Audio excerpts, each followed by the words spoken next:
Thank you for taking the time to watch this episode of Life Support. If you enjoy the content, we would ask that you like it, hit subscribe, and share it with your friends. Hey, welcome to Life Support. I'm so glad you're here. What we do on this program is a little different. We tell stories, but we tell stories that are sometimes difficult. They involve suffering. They involve trauma, because we believe that that's when Jesus really makes himself known. And it's in the dark places of our lives that we see his glory, and we want to encourage you today with that truth. And my guest is Erin, Hente, and she is a life coach, but she has so many things going on.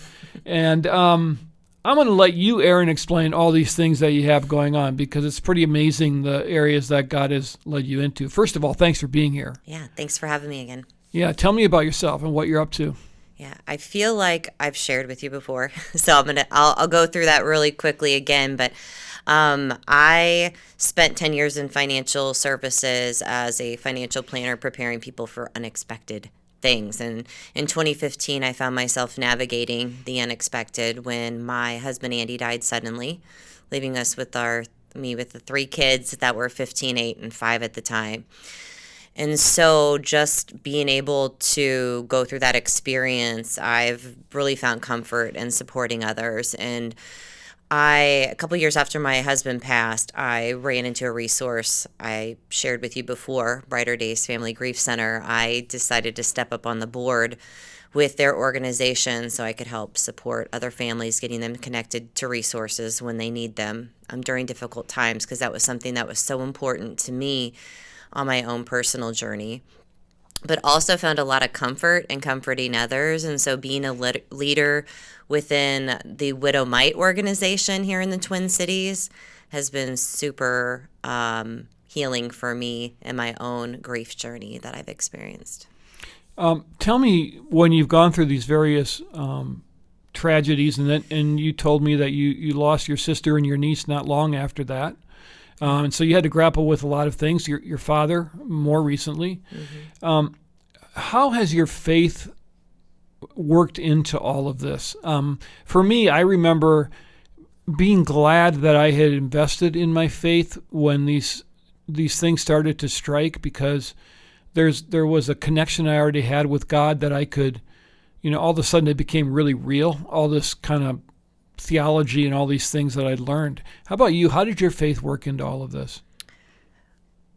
Well, for me, I grew up going to church, and so I had always understood what having a relationship would look like for me, and knowing that no matter what, I can trust that there's like a bigger plan for me than what I have control over sometimes, was super important, because in those early moments before I even knew that my husband died, I was driving from downtown Minneapolis because I was working at the corporate office for the company I worked for down there.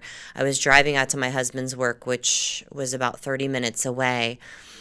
And I got about a mile away from his work, and I could hear, I don't know if it was in my brain or if it came out audibly, but I just remember hearing he's not there, he's gone.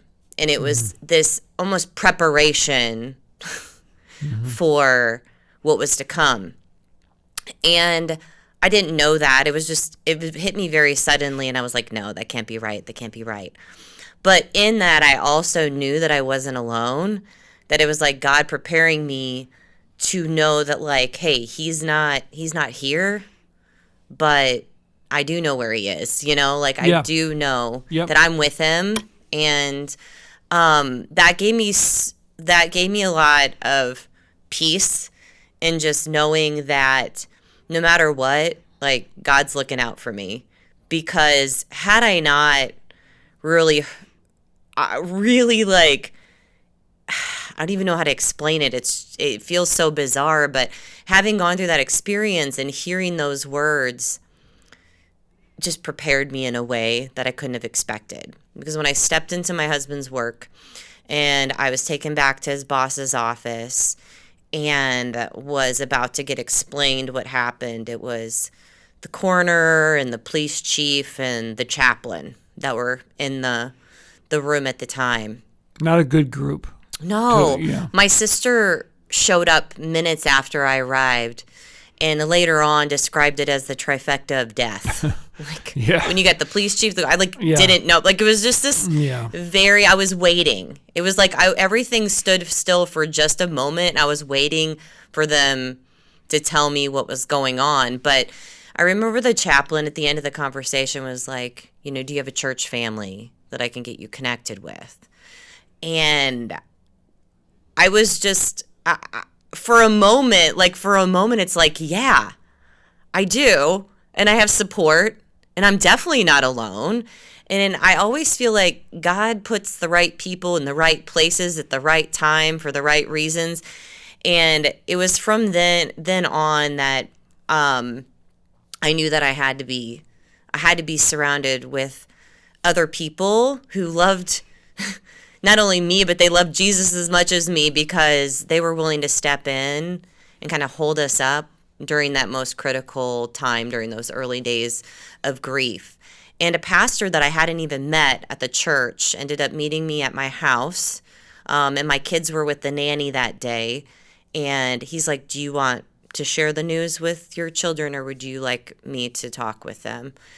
And I remember as my kids showed up at the house and we went inside, it's like they knew, and I think time was standing still for them too. But it was when he just sat with us, prayed, and let us cry after sharing the news with my children, that made me realize that I'm so glad I have my faith. And even if I don't understand what's happening or why it's happening, and even if I'm really, really angry, which is okay. Yeah. It's completely okay. It's all going to work for, our good and his glory. So that doesn't sometimes in the early days comfort people very much. Yeah. But for us, I remember later that day going out. We had a trampoline in the backyard. My daughter had just gotten it for her birthday. And we all laid out on the trampoline, and the sky was bright blue, and it was sunshine and big fluffy clouds. And we just stared at the sky for the longest time. And we're like, wonder what he's doing up there. Oh, What's he do? Like, what's he doing out there? What are they like watching us on TV? What's happening? But the kids took a lot of comfort too in knowing that, hey, Dad's just a conversation away. Right. And God's got this. And even if we don't understand right now, one day we will. Yeah.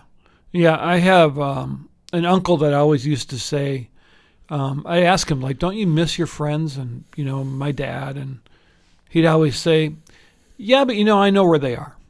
And simple as that for him. I know where they are. And that's where he found his comfort. And I find that the older I get, the more I realize that this life is so temporal and so short that as we grieve, we can grieve with hope because we're not that far away from seeing our loved ones again. And that is a huge blessing. And, in my two situations, when I lost my wife and I lost my son, people have often asked me, well, have you asked God why? And I've said, not really. That I've had conversations with God for sure, like, hard conversations. But the why for me was really not important because I knew God well enough to know that whatever he was doing was his thing, and I would never really understand it. But I did know that God was there, and I did know he was real, and I did experience him in a brand new way. And I can almost look back at these events, as awful as they are, and I'm very thankful for the work that God did in my life through these events, and how he deepened my faith, and how he, in Psalm 1 it talks about a tree that is planted by the streams of water that is deeply rooted, and I felt like my roots were going deeper and deeper and deeper. Very hard, but deeper. How about you? What kind of experience did you have with that? Well, so many. I remember in those first couple of days, you talked about the hard conversations, and I had a lot of hard conversations. Yeah. And I will say, initially, I didn't want the answer, but I did ask, like, why? Why? Sure. Why now? What's the point? Yeah. What are you trying to show me? Like, all those things. Yeah. And it was really challenging to accept at first, like, why it happened. Like, I don't know. But what I did know is that somebody else that my husband worked with was supposed to be there that day, and they were supposed to be working on what my husband was working on, and they didn't. And they were home with their family, and they were safe, and their family didn't have to go through this. Yeah. And for me, I was so thankful that no one ever, like, that they didn't have to experience what we were experiencing. Because I remember, like, I can handle this, but I don't want anyone else to have to ever go through this. And so that's kind of like the mentality I've taken through all of it. And people will say, you're so strong. And I'm like, no, I am weak and he is strong. Yeah. Like going back to the early days of like Bible school when we would sing that song, like, no, literally, I am weak and he is strong. Yeah. And I only choose to, like leverage that strength because I know that he has something that he wants me to do while I'm still here. And why do we have to go through all these experiences? I don't know. Yeah. But being able to at least look back and see, even before my husband passed, all the ways in which I supported grieving widowed women when they were clients of mine when I lived down in Missouri and was working as a financial advisor. I had more and more clients who were losing their husbands. I had to help them navigate through some very difficult decisions. And I didn't understand why, but I just really appreciated being able to go alongside them and support them and help them, like give them permission just to take things slow and one step at a time and actually help them with asking the right questions, and so they didn't have to navigate everything on their own. So I went back to kind of those roots whenever I lost my own husband, like, oh, I already know what to do. Yeah. And it's just one step at a time. And I would just take those 1 or 2 steps each day, and then I would take time to grieve. And I would take the next couple of steps, and then I would take some time to like process through everything happened and grieve. But had I not gone through those experiences, I can see how things may have been a lot different for me in those early days. Mm-hmm. And I wouldn't have necessarily known kind of what to do or how I could support my family and all of that. Like I just, I don't know, God gifted me with not the knowledge, but the gift of being resourceful. And so I always say, even if I don't have all the answers, I know who does. Yeah. God does know for sure. And you're involved with this group of widows. And something you said earlier really caught my attention. You said when you're inviting a lady, for example, to be involved with the group and they're not ready, you say, okay, well, that's all right. And when you ask again and they're not ready, well, that's okay. The offer's there. Mm-hmm. And you wait. And you don't push. Tell me about, as these ladies are processing their own loss, how important it is to allow them the space to grieve the way they need to grieve. Wow. I mean,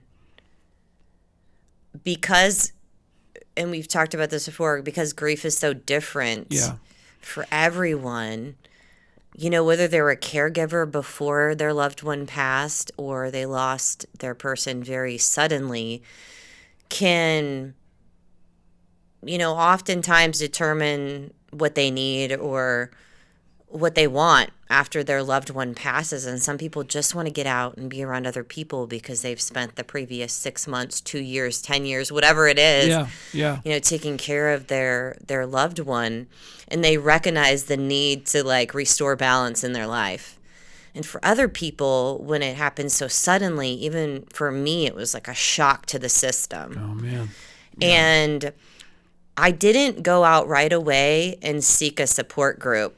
Like what I did seek support groups, but I was looking for something that was just would allow me how to be still with my emotions and process through things in my own way. So I remember experiencing this. I went to a mindful grieving. It was like a 4-week grief support group. And I remember during that time, because not everybody was Christian and not everybody was, faith-based.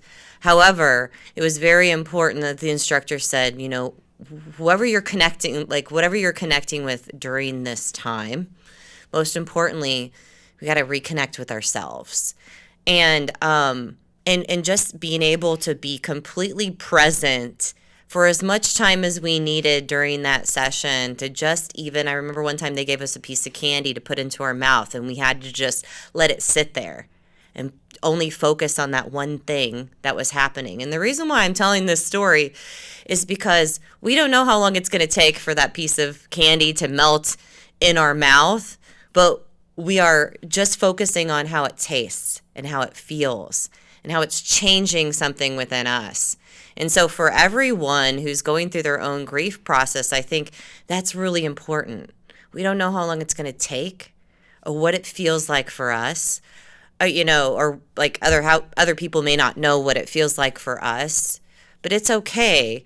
Mm-hmm. I think that we have to recognize that sometimes it's going to take longer for somebody and sometimes it's not. And there are no comparisons on this journey. It's our own. And allowing space is so important because at the end of the day, my brain just went off on a tangent. allowing space is important. Yeah, allowing space is, I think, so important during that time because at the end of the day, it allows us time for reflection to understand what we need most on the journey ahead. We don't have to know the next steps we're going to take. Yeah. Oftentimes that space is just to meet ourselves where we're at. Yeah. Especially when we've gone through something so significant. And I also believe that in that space is where we have an opportunity to be still and really listen to what it is that we need. Yeah. And that relationship, like even to restore balance in that relationship that we have with our Creator. Yeah. And I had to get used to being with people again.